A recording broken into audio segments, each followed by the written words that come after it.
Қайырлы күн достар, бүгін сіздермен Әсел. Бүгін бізде бір ерекше рецепт. Бұл біздің баялдыдан жасалған икра. Қазір бізде баялдының көкөністердің уақыты болып тұр. Осы салатты жалпы салат деп те айтуға болады, икра деп те айтуға болады. Қыс мезгіліне дайындасаңыздар да болады. Барлық көкөністерімізді жуып дайындап алдық. Бұлардың барлығын біз кубиктап тураймыз. Барлық көкөністерді турап болдық. Ең алдымен біз баялдыны қуырамыз. Қуырғанда да оны азыздан салып қуырасыздар. Сол кезде баялдыларыңыз өте әдемі болып шығады.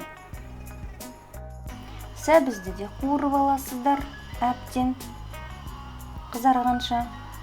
Сарымсақты да қуырасыздар жақсылап. Сарымсағымыз қуырылып біткеннен кейін сарымсақтың үстіне помидорды салып біраз араластырамыз.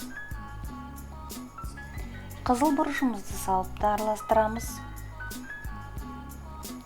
Содан кейін жаңа қуырылған баялды, сәбізді біріктіріп тағы бір араластырасыздар.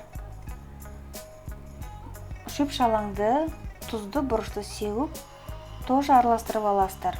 Араласып болғаннан кейін бір 5 минут қана бұғып тұрады.